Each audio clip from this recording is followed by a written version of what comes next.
This is different than our normal intro, but right now we have a lot to get through, so let's get to getting it. Okay, folks, today we're going to go on a wild ride across a century of dust, wire, blood, and screens. The name Earl has lingered, a thread running through America's shadow. Some were born poor, some were born privileged, some fought for right, others fled from wrong. But each in his own time carried the same burden, the weight of choices made when no one was watching. From Earl Leonard Nelson, the drifter who brought terror to quiet towns, to Earl Gardner, who chased survival across some burned desert. From James Earl Ray, whose single bullet scarred a nation, to Earl Simmons, the weary veteran who couldn't leave the war behind. Then came the new age of wires, cameras, invisible crimes. Earl Patterson, the man who disappeared into the web. Earl Bradley, the doctor who betrayed faith of those who trusted him most. And Carl Earl Redfield, the patriot who mistook vengeance for justice. Each believed he was right in his cause, his calling, his truth. Each behind the trail of lessons written in regret. Each different faces, different decades, same name. A century of choices, mistakes, and consequences, all whispered the same confession. My name is Earl. This video is made for educational and awareness purposes only. All information comes from publicly available sources. Hey, what's up, yo? It's me, I'm Bad Ape. And we're back Bad Ape. at it again. Here at Bad Ape Nation X, we have to take a moment to say thank you to one of the channel subscribers for recommending the My Name Is Earl file. We appreciate you and thank you so much, Lynette. I hope you enjoyed the presentation. With gratitude, Bad Ape. And if you have any suggestions or any recommendations, click the email. Send it over. We'll do it the way we do it, the way you like it. Over here at Bad Ape Nation X, we're going to get it done. Be a part of the grassroots campaign to grow the community. Subscribe to the channel and join the Bad Ape Nation X family today. Our story begins in San Francisco.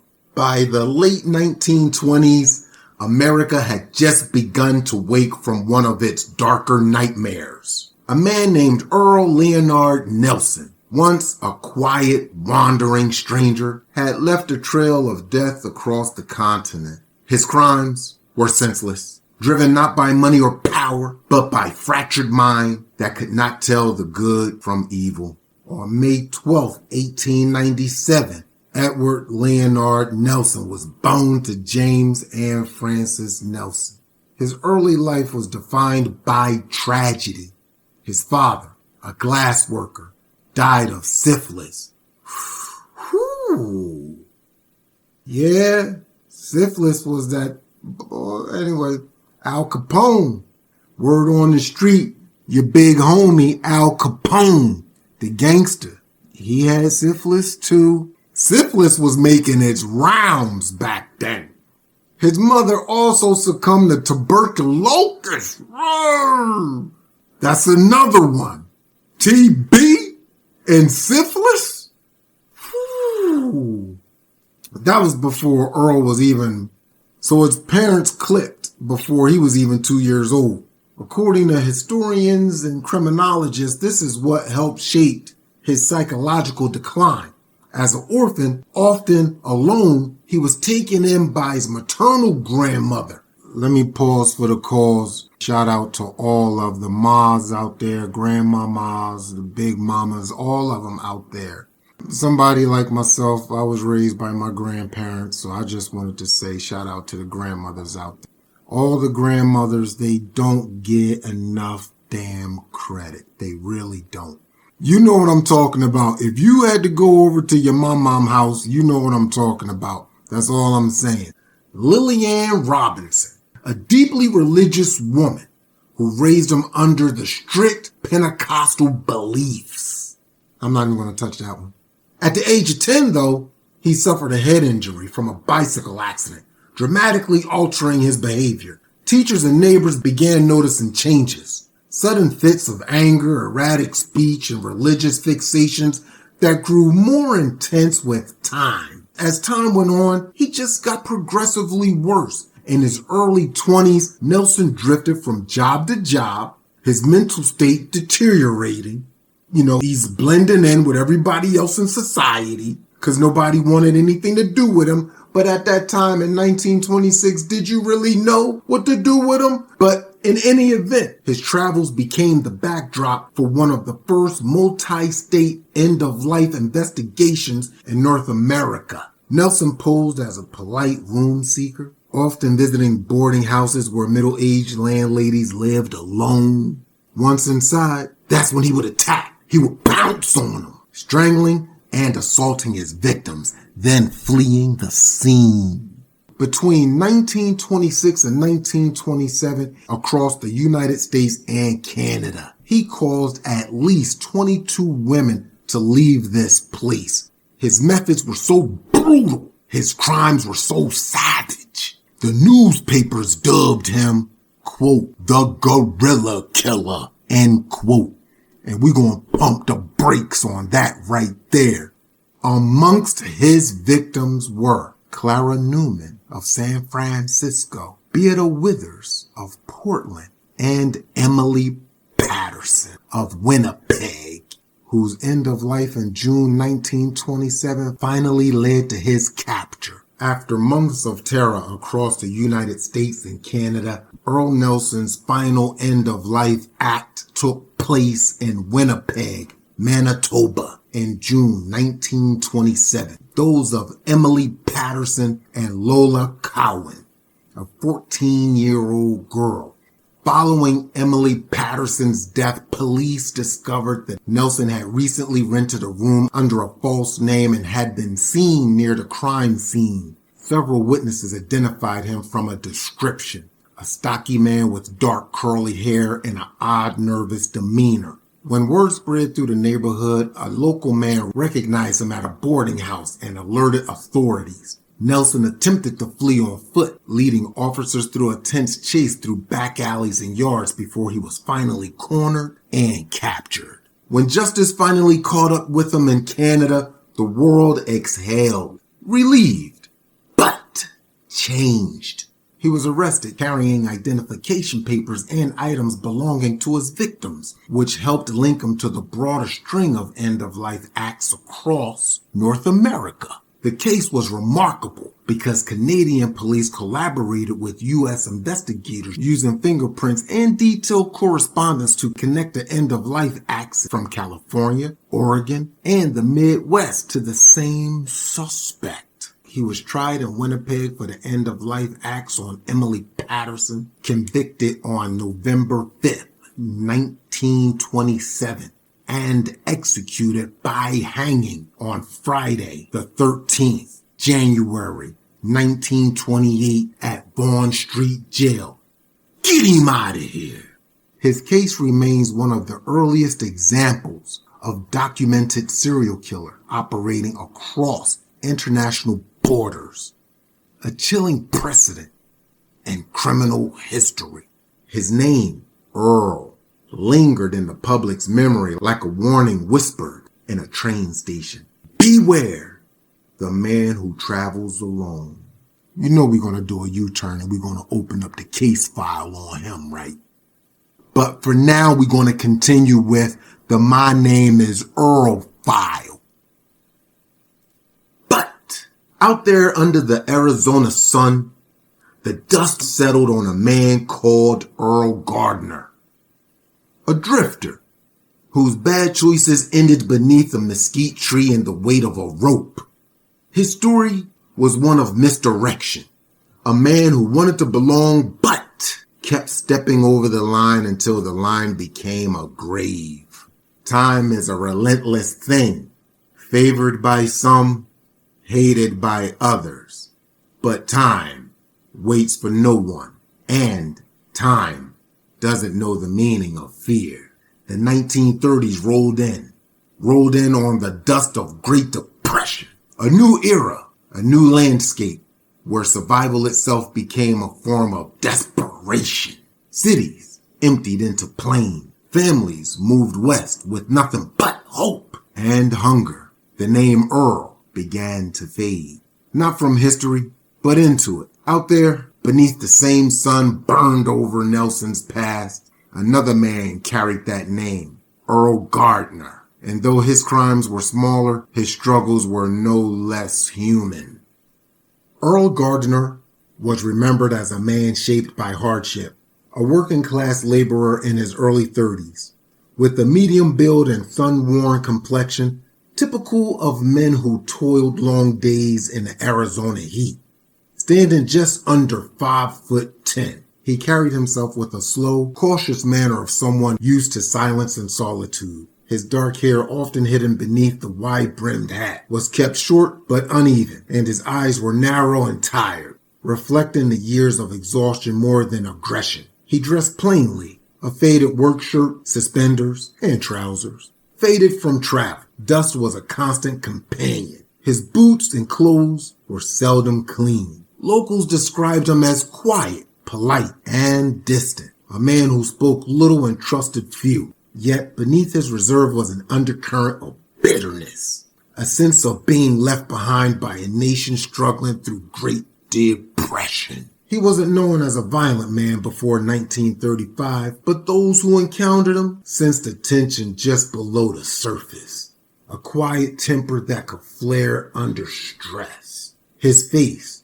hardened by years in the sun, rarely changed expression. Now, we all know that's a face you can never trust. But to the community, Gardner was one of the many men drifting through Arizona at the time. Nameless, tired, and forgotten. But to history, he became one of the few remembered. A man whose desperation and anger turned fatal in a moment of weakness. Born around the turn of the century, Earl Gardner came from the rugged outskirts of Yuma County, Arizona, a region where desert heat met the slow rhythms of rural farm life. His parents were sharecroppers and field laborers, surviving through long days of cotton picking and irrigation work in the unforgiving southwest sun. Like many children of poor farming families, Gardner's schooling was brief. By his mid-teens, he was working beside his father in the fields, earning a few dollars a week under harsh conditions. He was described by neighbors as quiet and reserved, rarely socializing outside of work. The Great Depression of the 1930s only deepened his struggles. When the farms closed and wages collapsed, Gardner joined the thousands of men traveling the rail lines and highways looking for work wherever they could find it. He drifted between Arizona, New Mexico, and Texas, taking short-term labor jobs, digging wells, repairing fences, and unloading freight, never staying long in one place. By 1935, Gardner had settled temporarily in Mesa, Arizona, renting a small room behind the general store operated by Charles Pruitt. I said that like y'all know Charles Pruitt. Actually, I said that like I knew Charles Pruitt.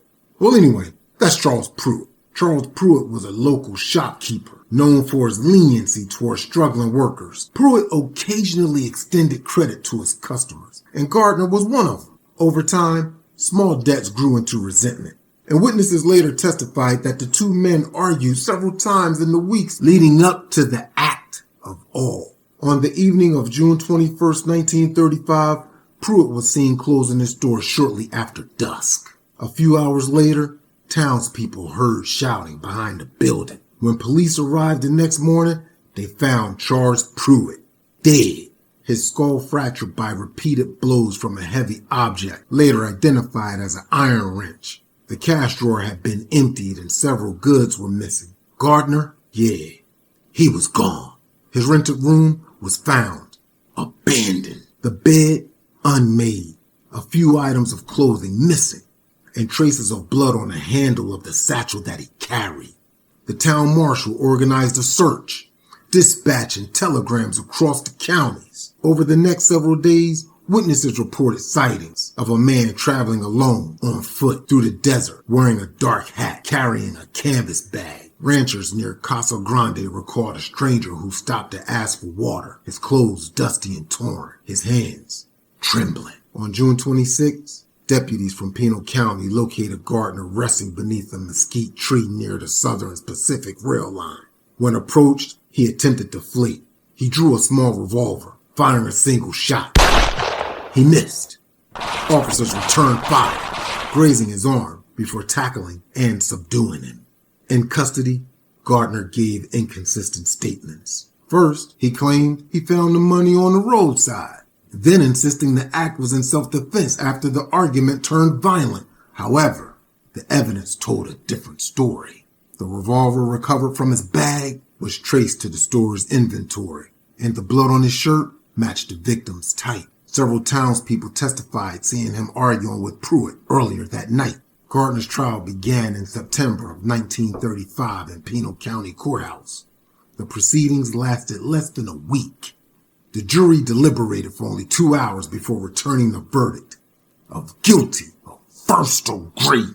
On October 11, 1935, Gardner was executed by hanging at Florence State Prison.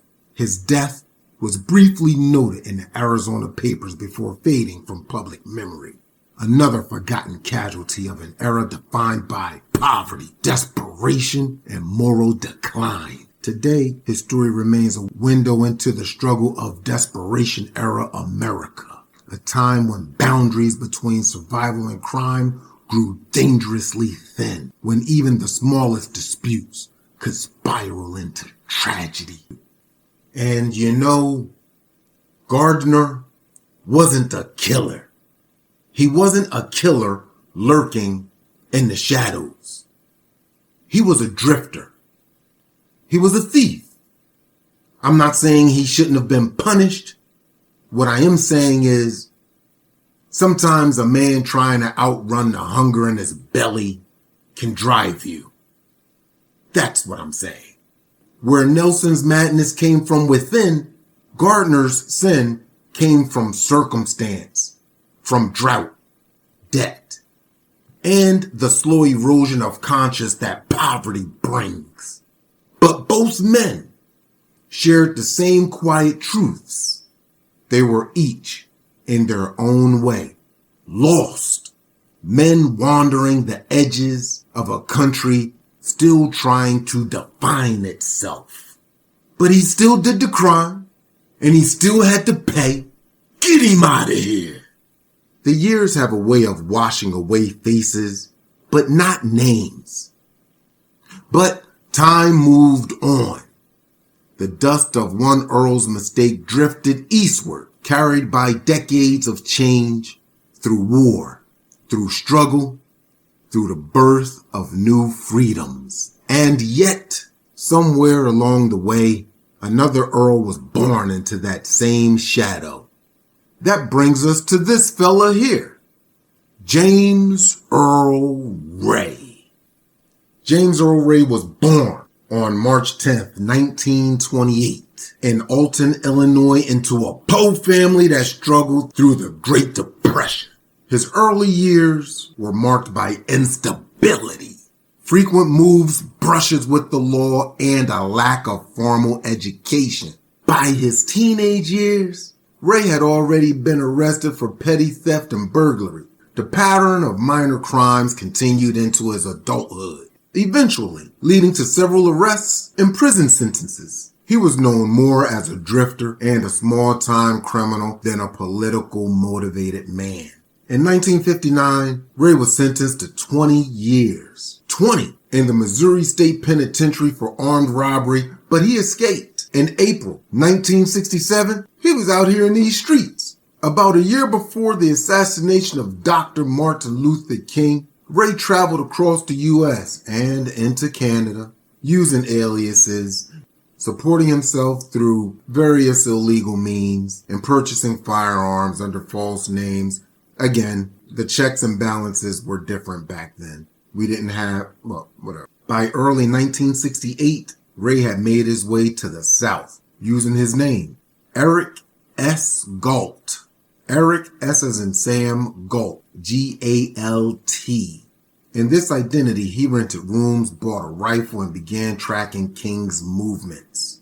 On April 4th, 1968, Dr. King was staying at the Lorraine Motel in Memphis, Tennessee, preparing for another day of leading sanitation workers in a nonviolent protest. At 6:01 p.m., King was struck by a single rifle shot as he stood on the motel balcony. Dr. Martin Luther King, the apostle of nonviolence in the civil rights movement, has been shot to death in Memphis, Tennessee.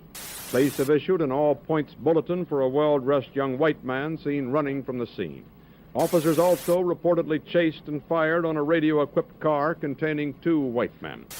Dr. King was standing on the balcony of a second-floor hotel room tonight when, according to a companion, a shot was fired from across the street.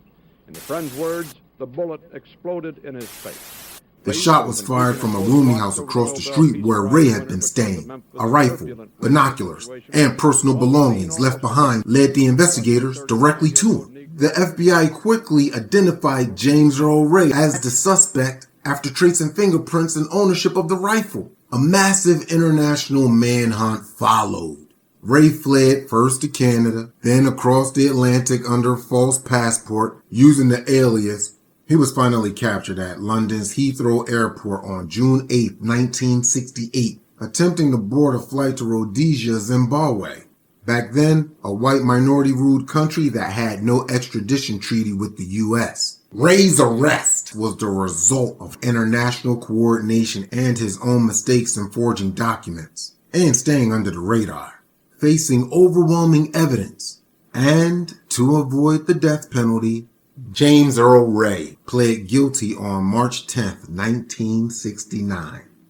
He was sentenced to 99 years.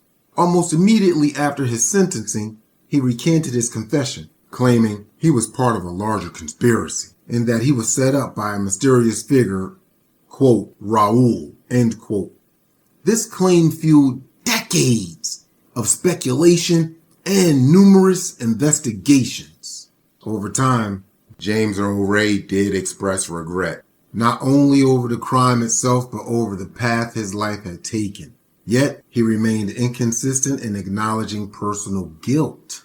He participated in television interviews, and in the 1990s, he met with the King's family. Remarkably, some of Dr. King's family, including his son, Dexter King, expressed belief that Ray might not have acted alone. Despite this, no credible evidence has ever surfaced proving that a wider conspiracy was responsible. In 1998, James Earl Ray closed his eyes for the last time at the age of 70 from complications of liver disease. The official record of history, supported by forensic evidence and eyewitness testimonies, still identifies no one else but James and James alone as the sole gunman responsible for the assassination of Dr. King. The case of James Earl Ray remains one of the most scrutinized in American legal and civil rights history. It highlights not only the depth of racial tension and political unrest in the late 1960s, but also the enduring search for justice and truth. While Ray's motives appeared more rooted in personal frustration and prejudice than in ideology, the act he committed changed the course of American history and continues to evoke moral and social reflections to this very day. Time didn't stop for James Earl Ray. The world he left behind kept spinning. Protests gave way to policies, and anger turned to exhaustion. The country wanted to heal. Even the scars never fully closed.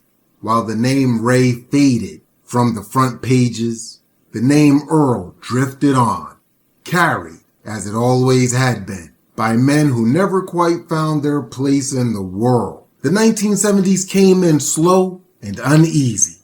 The Vietnam conflict had finally ended. The factories were quieting, and the small towns that once promised a steady life now offered little more than a paycheck and a bar stool. For some men, that was enough. For others, well, For other men like Earl Simmons, it was never gonna be.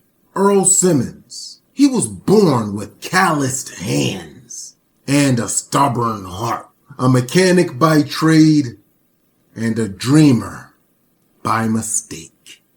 Earl Simmons was born in 1950 in Pine Bluff, Arkansas, the middle child of a sharecropper and a church pianist. He grew up knowing two things: work hard and silence.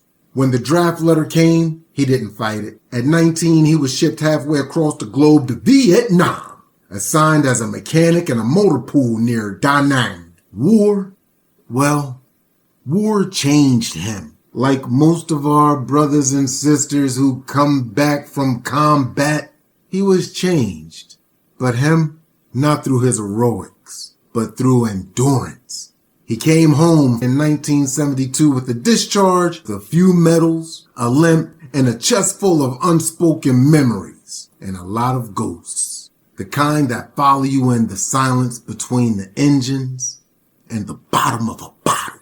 The parades were gone. The jobs were few and far and in between. In a world that didn't want to talk about the war, the country had moved on.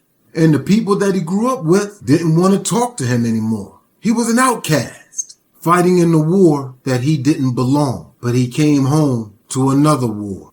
Simmons carried it alone, and he carried it hard. And in time, that silence, well, the silence turned into something dangerous.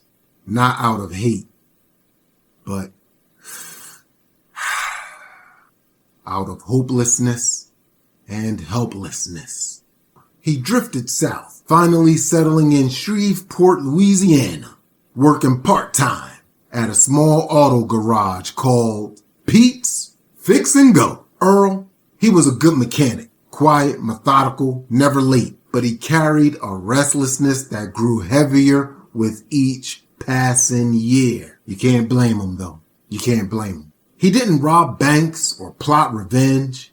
He began fixing cars that weren't his. He slept little, drank much, and started taking side jobs that bent all the rules. Replacing stolen VIN plates, trading cash on repairs for parts that didn't belong to him, and quietly moving vehicles across county lines. And justifying every theft with the same words. Quote, "They owe me," end quote. But debts like that don't balance easy, baby bear. Oh, no, they don't. And when one bad deal turned to violence, the law came a-knocking. He wasn't the monster that came before him. Not a Nelson, not a Ray. But the lesson? Oh, boy. The lesson was the same. The road from pride to prison is shorter than you think. By 1978, Earl had gotten in deep with a man named Clarence Duval, a.k.a. Red. We all know a Red. That ain't you, is it? Go ahead, Red. A local parts dealer who ran a back alley network selling stolen vehicles. Earl wasn't the muscle, though. No, he wasn't. Earl wasn't the muscle. He was just the man who made engines whisper again. But when the deal went wrong, a missing shipment, a car traced back to a dead man in Texas, Duval pointed at Earl. "Quick, Jack. There he is right there, officer." Pointed squarely at Earl in broad daylight. "There he is right there, officer. That's him."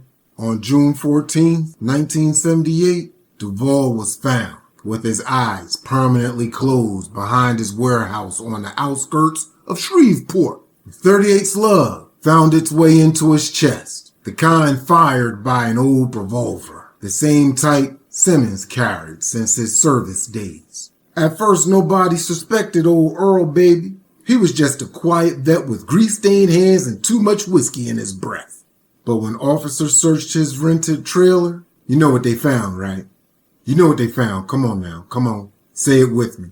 They found the revolver in a shoebox under his bed. One round was missing. The barrel was recently cleaned, though. A witness later testified that Earl's pickup truck had been seen outside Duvall's garage the night of the incident. When questioned, Simmons didn't deny being there. He said, quote, "He shorted me. Things got heated," end quote. Then he asked for a cigarette and said nothing more.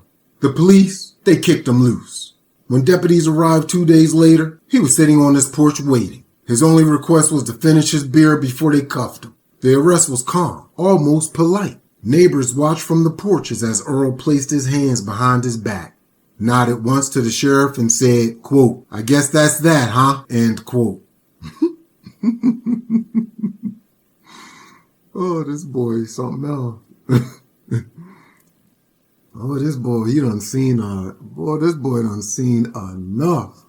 Good Lord. Boy, you gonna have to take me kicking and screaming. I'm gonna tell you that off the rip. But in Earl's case, the trial was brief. 8 days, in and out. The Caddo Parish Court. The prosecution argued that it was a clear case of premeditated murder over money and betrayal. The defense pleaded diminished capacity, citing post-traumatic stress and a history of depression. But in 1978, nobody called it PTSD. They just called it, quote, "trouble readjusting," end quote. That's a fact. On November 3rd, 1978, Earl Simmons was convicted of second degree, sentenced to life imprisonment without the possibility of parole in the Louisiana State Penitentiary. Angola. What y'all know about Angola? Hey, look here. You can count me OUT. Get him out of here. But in Earl's case, he adjusted to prison life the way he adjusted to everything else. Quietly, he repaired lawnmowers for the guards, fixed radios for other inmates. He rarely spoke unless spoken to. He never asked for appeals. He never wrote letters. The man was quiet. When a reporter from Shreveport Journal interviewed him in 1988, Earl said, quote, "I didn't mean to kill him. I just didn't want it to be cheated again. But the world don't care about reasons, only results," end quote. And he ain't lied yet. I'm going to tell you right now, Earl ain't lied yet. In 1994, after 16 years behind bars, Earl Simmons suffered a massive stroke while repairing a water pump near the prison's work shed. 2 days later, he closed his eyes for the last time at the age of 44. The warden described him as, quote, "a man who fixed things until the end," end quote. Thanks, warden, for that passionate eulogy. No family came to claim the body. He was buried in a prison cemetery. A flat stone, the inscription simple. E. Simmons, 1950 to 1994. Earl's case is like many, not all, but many. Not every crime begins with hatred. Sometimes it starts with weariness, the kind that builds year after year over time until something snaps.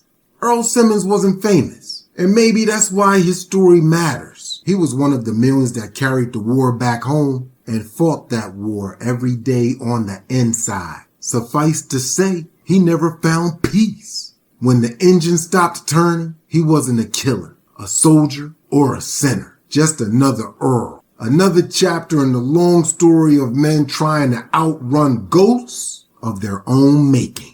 The versions of anthology firmly in the post-war America era, a man's quiet downfall, returning home from Vietnam, mirroring the nation's fatigue and disillusionment. Every generation gets its own Earl. Some make history, some try to forget it. Earl Simmons wasn't famous. He wasn't evil. He was just a man. Somewhere between the life he fought for and the one he came home to. Another page in a story that keeps writing itself. My name is Earl. When Earl Simmons passed on, no one noticed. The prison buried him quietly. Another number carved in the limestone under the Louisiana sun. But the world beyond those fences was already changing. The same year Simmons was laid to rest, the internet was born to the public life. Screens replaced streets. Connections became more digital and less personal. And somewhere in that new world, in a small apartment, behind the glow of a computer monitor, another Earl was waiting for his turn. His turn in the sun and his turn in the history books.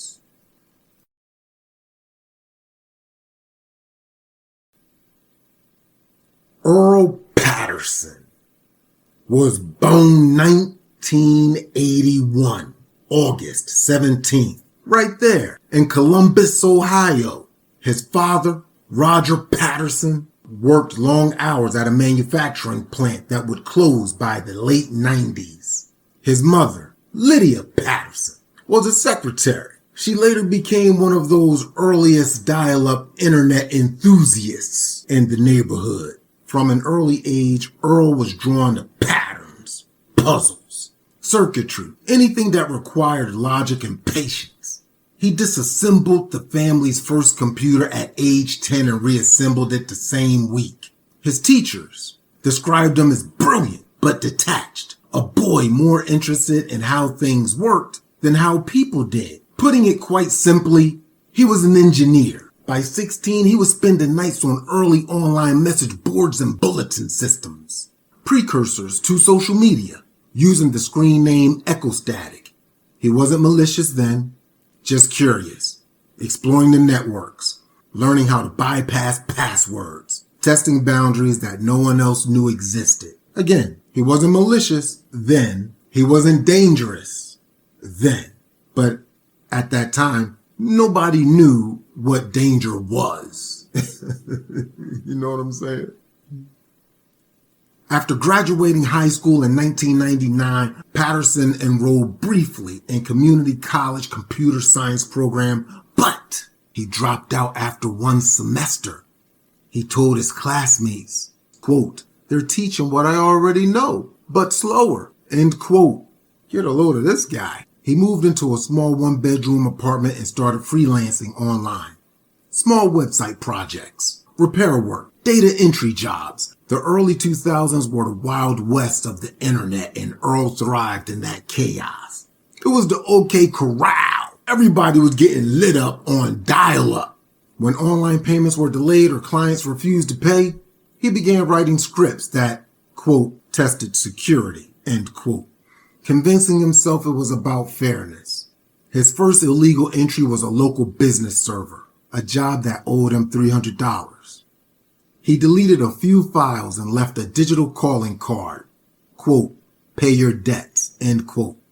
That act of control, power at a keystroke, was something he'd never felt before. It was exhilarating, intoxicating. It was power. Between 2001 and 2003, Patterson's software evolved. It grew legs, now he a problem. Watch out there now. What started as a small retaliation grew into a multi-state identity intrusion network, spreading quietly through email attachments and unsecured databases. He didn't sell the data on the black market or profit substantially. Instead, he collected information compulsively. People's names, birthdates, logins, building a digital map of strangers' lives. He was data mining. He was just harvesting data. Yeah, that's called identity theft, baby. In late 2002, one of his compromised systems happened to include a subcontractor server for a Department of Transportation logistics hub. The breach triggered a federal flag. Within weeks, cyber investigators were tracing activity back to Ohio. When agents raided his apartment in April 2003, here's a litany of a few things that they found. 3 custom desktop towers, all networked together. Several handwritten notebooks filled with passwords, IP addresses, and an encrypted drive labeled proof of concept. Oh, man. He was arrested without incident. During questioning, Patterson admitted to writing the software but denied intent to cause harm, he said. Quote, "I just wanted to see if I can get in. I always figured the people who built it would fix it if they noticed." End quote. The federal court didn't see it that way. He was charged with multiple violations and the Computer Fraud and Abuse Act and wire fraud.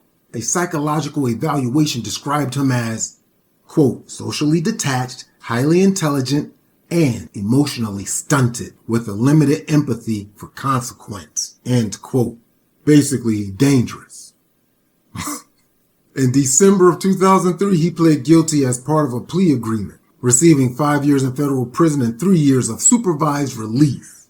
Between 2004 and 2008, he was in prison. At FCI Elkton, Patterson kept to himself. He worked in the library's IT maintenance area, repaired typewriters, taught inmates how to use basic spreadsheets. He was respectful, but distant, often described by staff as, quote, a ghost in plain sight, end quote.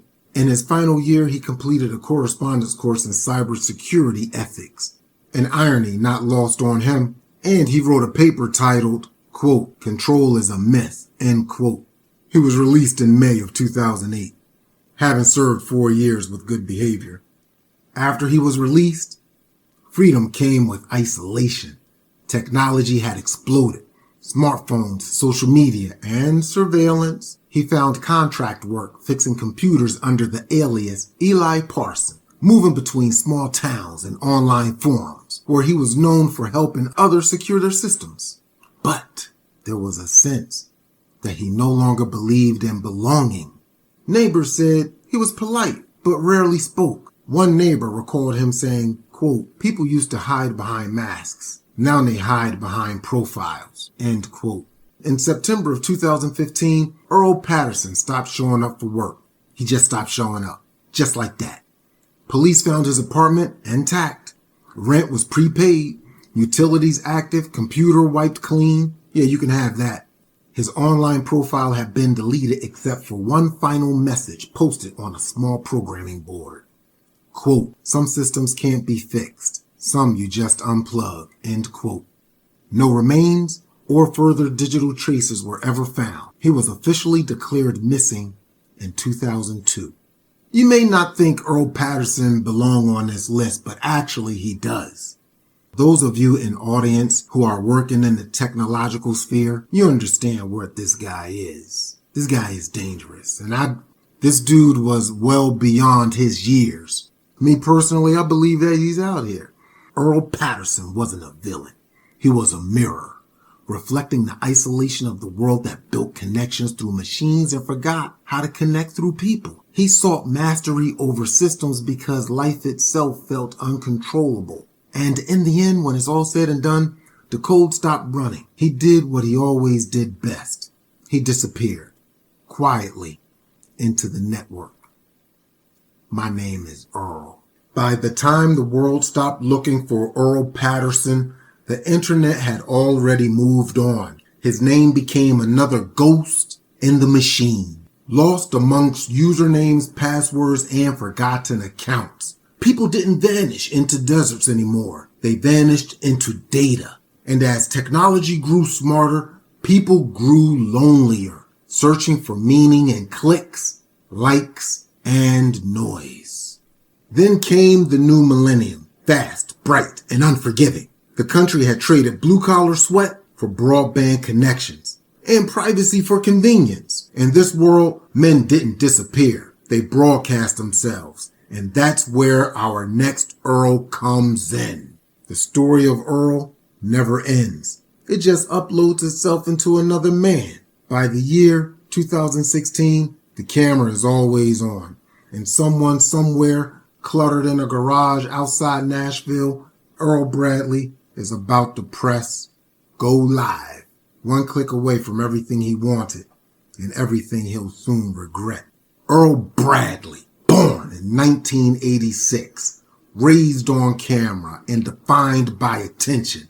Earl Bradley was born March 2nd, 1986 in Murfreesboro, Tennessee. The son of a mechanic and a local church secretary, he grew up surrounded by noise, the hum of engines, the chatter of CB radios, and the early static of dial-up internet. Earl was restless. Even as a boy, he never wanted the slow life like his father lived under the hood of a car. He wanted a stage. He dropped out of community college one semester, claiming he could, quote, learn more from YouTube than any classroom, end quote. By his mid-20s, he'd become part of an early wave of online hustlers. He wasn't a criminal in the shadows, he wasn't a showman, a self-taught entrepreneur, live streamer, and amateur influencer before the word even meant anything. Well, not what it means today, because they bastardized the word influencer, but we're going back to whatever, man. By the mid-2010s, he built a following from his garage, fixing engines, selling motivation, preaching hard work to strangers he'd never met. But like all things, the rise online, what looked like confidence was built on something fragile. Filming short videos of self-motivation, fast cash, and mechanical know-how. The line between truth and performance blurred. And soon, the hustle became the crime. His charm was rough, but magnetic. He called himself Earl B., the blue-collar businessman. People liked him because he seemed real, a man with grease on his hands and ambition in his eyes. In 2012 to 2016, Earl built a strong following online. He sold refurbished car parts, ran motivational streams, and even launched a small merch line called, quote, Grind or Get Gone, end quote. His online persona was part mechanic, part preacher, part rebel. But behind the uploads was debt. He kept the image alive. He started cutting corners, using stolen credit cards to fund his giveaway prizes, manipulating charity streams to cover business expenses, and reselling used parts as factory new. To his followers, he was proof that hard work still paid off. To the FBI fiber fraud unit, he was another man on the list of interstate digital commerce violations. Earl ran a charity live stream claiming to raise money for veterans' medical bills. Thousands donated. Small amounts at first, then large sums from loyal viewers who trusted him. When investigators traced the funds, they found over $230,000 transferred into shell accounts under Earl's personal control. When confronted by online critics, Earl deflected, quote, people don't understand what it takes to build something. Everyone wants to tear down a man who's trying, end quote. But the digital trail was unforgiving. Wire transfers, false invoices, and altered shipping data tied the scheme directly to him. On March 9th, 2018, federal agents arrived on Earl's rented workshop in Nashville. He was live on camera, filming a morning stream. Quote, don't quit when it gets hard, end quote. Mid-sentence, the door opened behind him. The arrest, caught on the same stream, went viral within hours. The video was later used as part of a federal exhibit symbolizing the new frontier of digital self-incrimination. That's for them people out there who... Never mind. Earl Bradley was charged with the following: wire fraud, online charity misrepresentation, and tax evasion. He pleaded guilty to all counts in exchange for a reduced sentence. In 2019, he was arrested and sentenced to 9 years in federal prison. Serving time at the Federal Corrections Institution in Manchester, Kentucky, at sentencing, he addressed the court. Quote, I started with good intentions. I wanted to prove a man like me could make it. Somewhere along the way, I started believing the lie that I built, end quote. I'll tell you what I know about that right there. Right there. The road to hell is paved in good intentions. Beware. Beware. As of 2025, Earl Bradley remains incarcerated. Having served 6 years of his sentence, he now teaches digital literacy courses and small business ethics to other inmates. Prison records describe him as cooperative, well-adjusted, and remorseful. He's petitioned to produce an educational program warning young people about the illusion of success online. A quote from his most recent letter to a sister reads, quote, the camera gave me a voice, but it also built the cage. I don't want fame anymore, just forgiveness, end quote. We'll see how that changed when that money hit when he get out. Those are called prison promises, baby bear. The world of Earl Bradley isn't made of dust or blood. It's made of pixels, promises, and lies told for views. Every generation finds a new stage for the same mistake, wanting to be seen, then wanting to be right. Earl Bradley wasn't evil, just another man chasing validation until it became his prison. And behind every scene, somewhere, another Earl is waiting. Another name, another story, another fall. Patterson disappeared behind the screen. Bradley lived through one, both searching for connections, both consumed by it. And while one sought control through silence, the other chased it through noise. Same name, different world. My name is Earl. While we're on the topic of Earl Bradley, we're going to do a U-turn and talk about Dr. Earl Brian Bradley. This is a physician. He was born in 1953, Philadelphia, Pennsylvania. He earned his medical degree from Temple University School of Medicine in the early 80s, and later completing his residency in pediatrics. By all outward appearances, this particular Dr. Earl Bradley, not to be confused with the previous Earl Bradley. This particular Earl Bradley was a gifted physician, bright, confident, charismatic, and in the 1990s, he relocated to where? Delaware, opening a private pediatric practice in Lewis, near the state's southern beaches. He was popular with the parents, known for his enthusiasm and elaborate decorations in his clinic, themed exam rooms filled with toys, cartoon murals, and even a small play area outside. To the community, he appeared to be a local hero, a cheerful small-town doctor who made children laugh and families feel welcome. Well, this is where the story turns dark, and for obvious reasons, I can only go so far. So, let me just paint a picture for you. Behind the image, however, Bradley was living a double life. For more than a decade, he abused and exploited many, and I mean many, of the young patients, up and into the hundreds. Some were even infants. His assaults were recorded using video equipment he had hidden in the office. For years, suspicious surfaced intermittently. Nurses and colleagues reported concerns about his behavior, the way he insisted on examining the underaged alone, and how long they stayed in his office. But those reports were often dismissed or mishandled.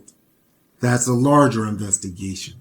But even local law enforcement have received earlier complaints that never resulted in any charges. The scale of what Bradley was doing only came to light in December 2009, when a mother went to the police after her daughter described an inappropriate act during the visit with Dr. Earl Bradley. That single report led investigators to execute a search warrant at his practice, where they uncovered extensive video evidence of abuse on all levels. Again, for obvious reasons, I can't go into detail.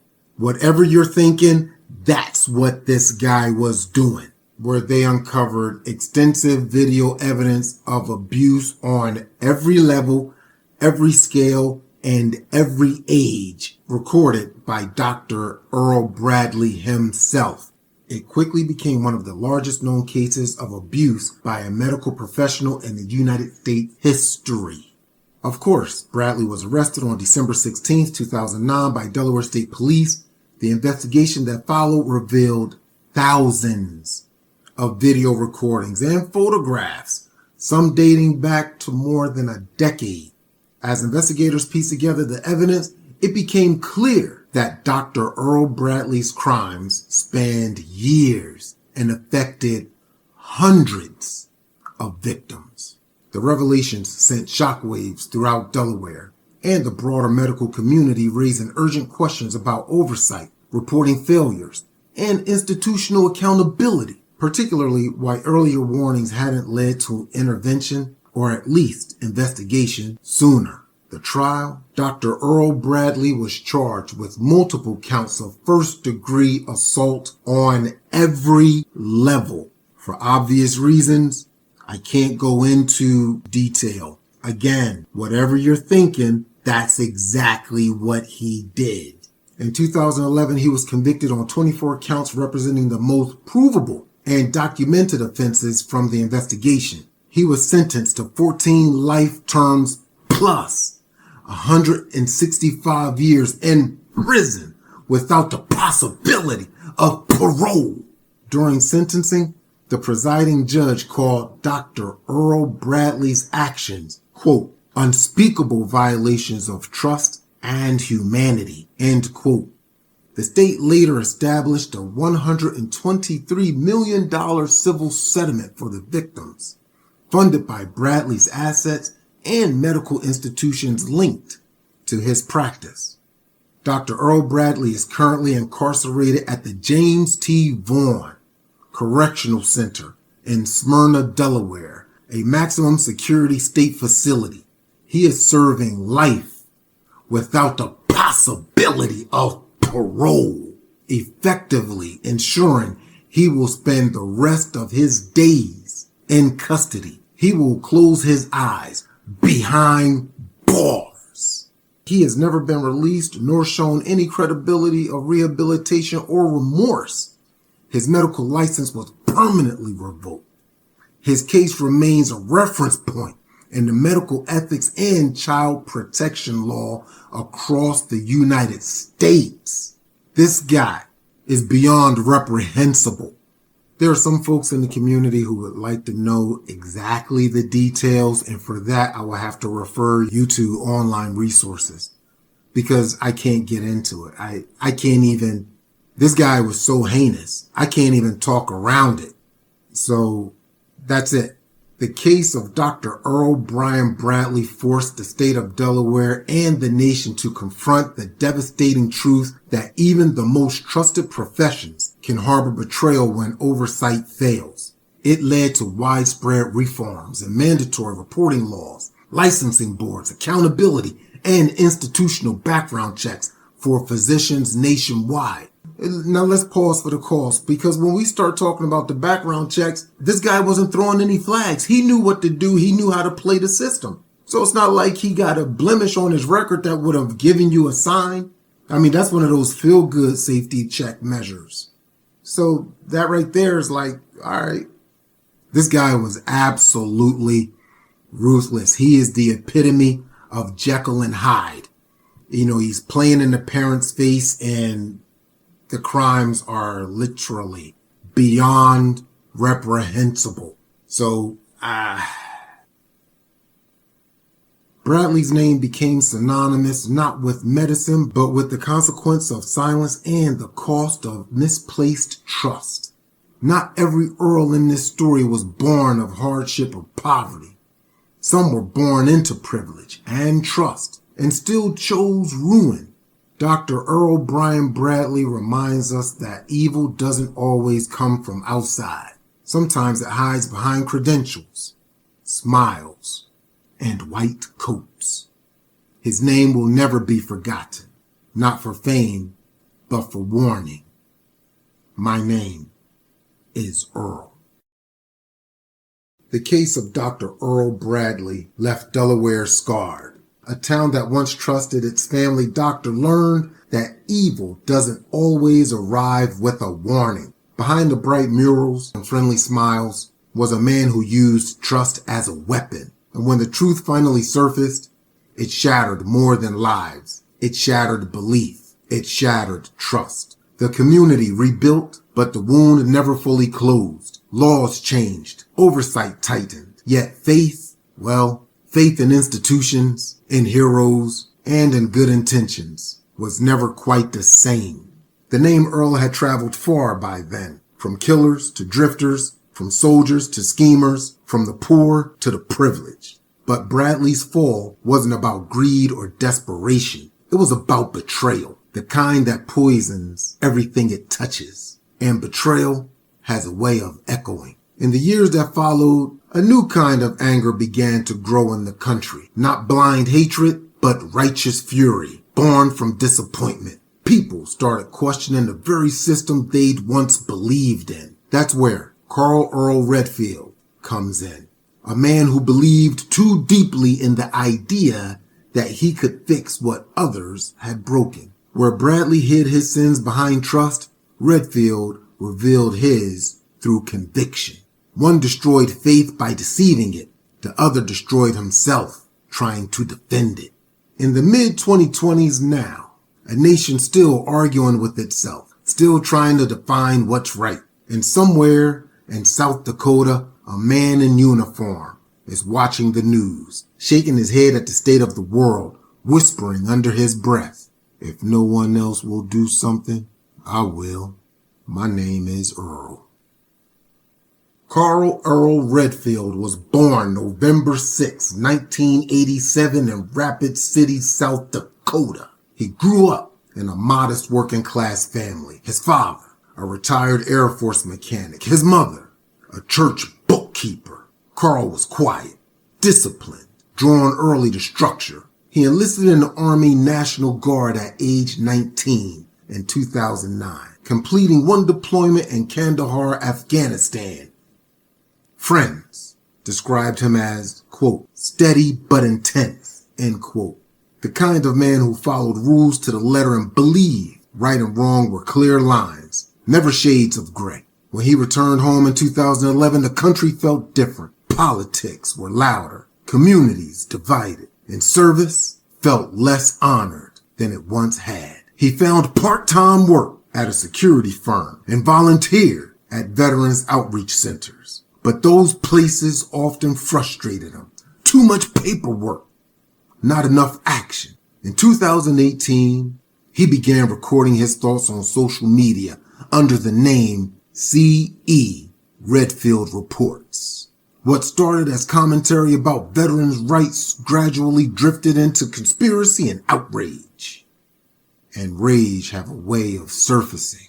In April 2022, Redfield became convinced that a local Department of Veteran Affairs Administrator, Thomas Langford, was siphoning relief funds meant for disabled veterans. No evidence supported this claim, though.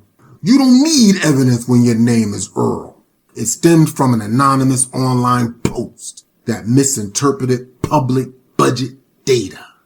But Redfield believed it completely. Over several weeks, he tracked Langford's schedule, downloaded confidential VA documents using a friend's access login, and posted short videos accusing Langford of, quote, "stealing from soldiers," end quote. When videos were ignored by local news, Redfield decided, confront the corruption directly. What's wrong with that? My name is Earl. On the night of May 3rd, 2022, Langford returned home from work. You know, minding his own business, doing what you do and doing what I do. According to the investigation, Redfield waited nearby and followed him into his driveway and assaulted him with a metal flashlight, demanding he confess to, quote, "taking what's ours," end quote. Neighbors heard the shouting. One of them called 911. We all need a neighbor like that.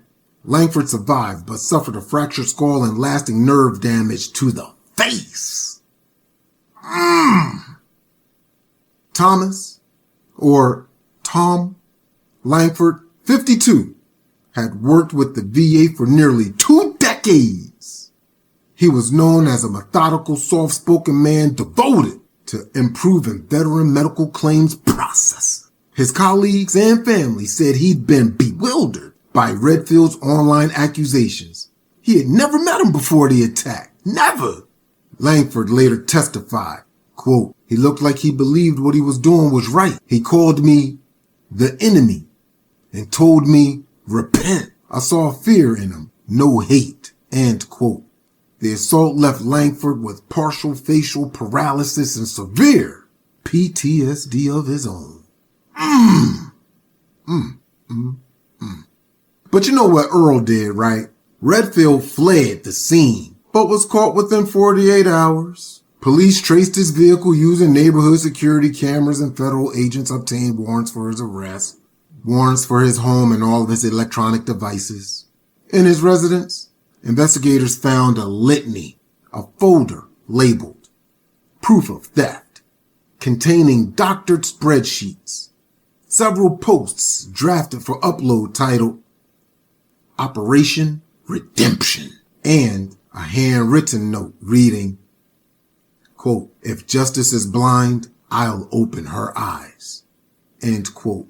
"Well, thank you very much, sir." At his small property outside Sioux Falls, he was arrested without resistance on May 5th, 2022. Neighbors described him as polite but obsessed with corruption. The trial took place in early 2023 in the U.S. District Court of South Dakota. Redfield faced multiple charges: aggravated assault resulting in serious bodily harm, unauthorized access to government computer, and interstate communication of threats. His defense cited PTSD, post-traumatic stress disorder, from his military service and argued he had been, quote, radicalized by online misinformation, end quote. Psychological evaluations confirmed chronic paranoia, but found him competent to stand trial. It's not looking good, baby bear. The jury deliberated less than a day. That ain't good. That's never good, fam. Redfield was found guilty on all charges. On April 11th, 2023, sentenced 18 years in federal prison, followed by 10 years of supervised release. At sentencing, he said quietly, quote, "I thought I was defending what was right. I didn't see that I'd become what I hated," end quote. As of 2025, Carl Earl Redfield is serving his sentence at USP Leavenworth in Kansas. He participates in veteran mental health program and has been described by staff as, quote, cooperative and remorseful, end quote. He has taken college courses in criminal justice. That ain't gonna do you no good, fam. That horse done left the barn, baby. But anyway, through a correspondence program and mentors others incarcerated veterans, in a 2024 interview with a local journalist, he reflected, quote, "I wanted to fix the system. I just didn't realize I'd broken myself first," end quote. Carl Earl Redfield's story isn't about malice. It's about certainty, the kind that blinds good men to reason. From Earl Bradley's deception to Redfield's conviction, both stories share a warning. When trust is destroyed, what replaces it can be just as dangerous. One man betrayed the system. The other tried to save it and lost himself in the process. Different paths, same lesson. Truth without understanding becomes its own kind of violence. As for Dr. Earl Brian Bradley and Carl Earl Redfield, get him out of here. Oh no! Okay, it's about that time. Subscribe, like, comment, share. You know the drill. And thank you for riding with Bad ape! And until we see you on the next one. Bad ape.